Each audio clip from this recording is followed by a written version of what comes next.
Nous sommes dans la ville de Prešov, en Slovaquie. La maison des Sœurs de l'Immaculée Conception de la Mère de Dieu de l'Église gréco-catholique est habituellement vide.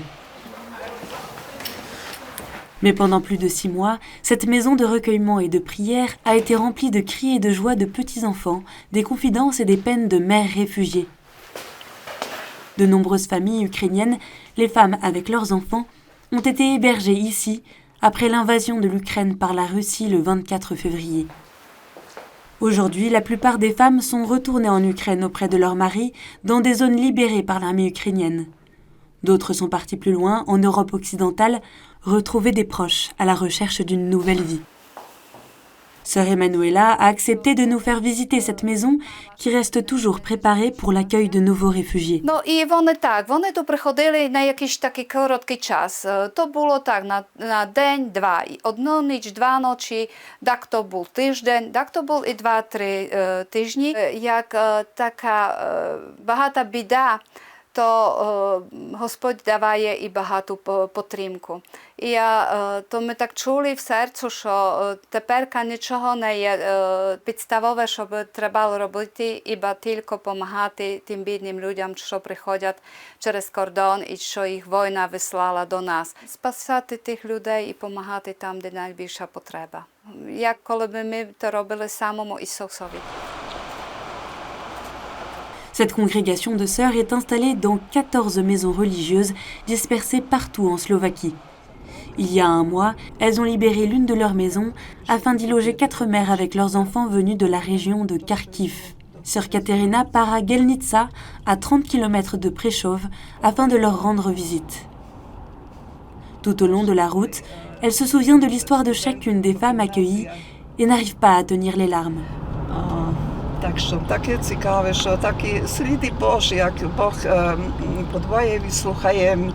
В понеділок сказала та директор, що шукати приміщення. Одна з них пішла до церкви в Кошицях і молиться, каже: Боже, що мені робити? Я хочу вертатися, я дзвоню до чоловіка, що будемо вертатися додому. І він каже: ні, то ще рано, не вертайтеся, то ще дуже небезпека. Ну і це, знаєте, нам вівторок уже, як провінція нас вирішила, що ми вже знали, що прийдуть нові люди. Ми на них кожним тижнем бачимо, як гарно вже ходять в школу, вони вам розповідять, бо були цей вже студент до гімназії. Так що вже знайшли собі роботу в містечку. І щаслива одна, що робить по своїй професії.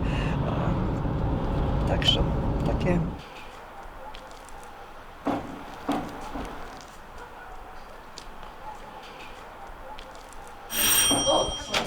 Les sœurs sont très attendues dans cette maison.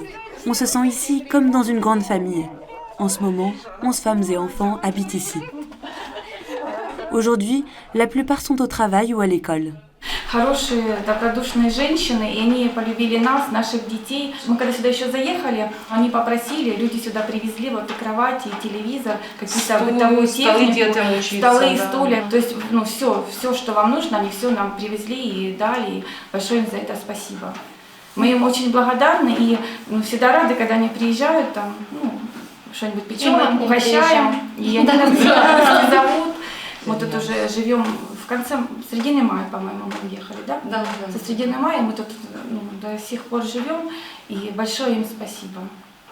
Потому что возвращаться в сирены, бомбежки, это страшно. Вони зробили свою спільноту, а для нас то так само. Вони, як ми їх приглашаємо, вони завжди приходять до нас, а ми до них. Скутку, як рідні ми стали.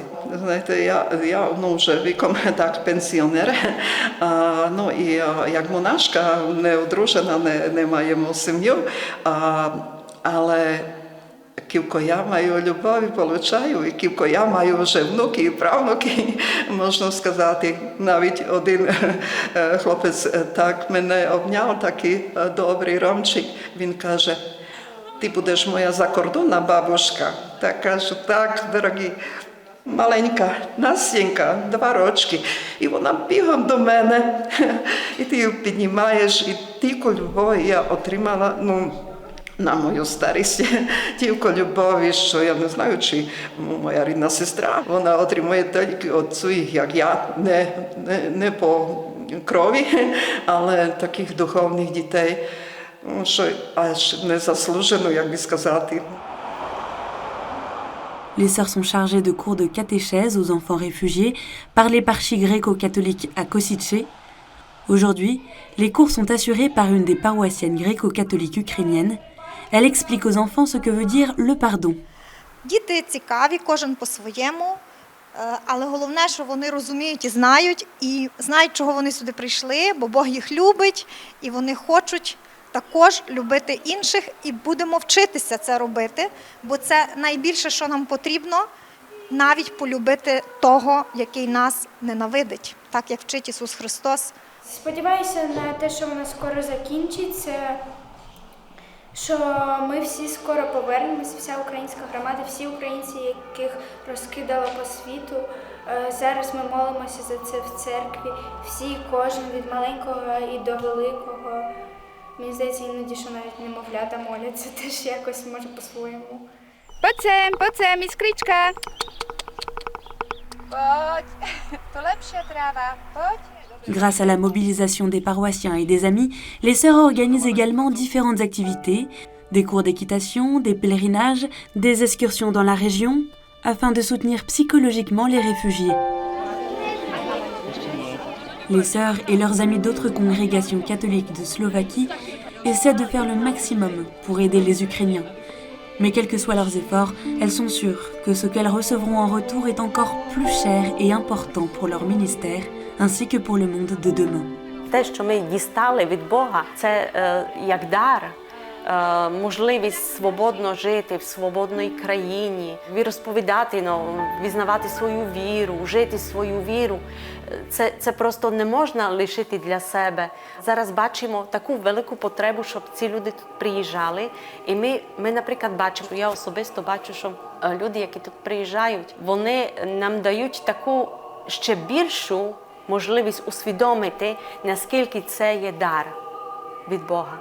Свобода, сім'я, стосунки, любов. Це все вони нам своїм прикладом, як вони це переживають, як вони далеко від своїх сімей, далеко від своїх жінки, від своїх чоловіків, діти від своїх батьків, від свого тата. Це така героїчність, внутрішня, духовна, просто людська героїчність, що насправді це нас може лише збагатити. Вони є просто свідками того, як Бог любить.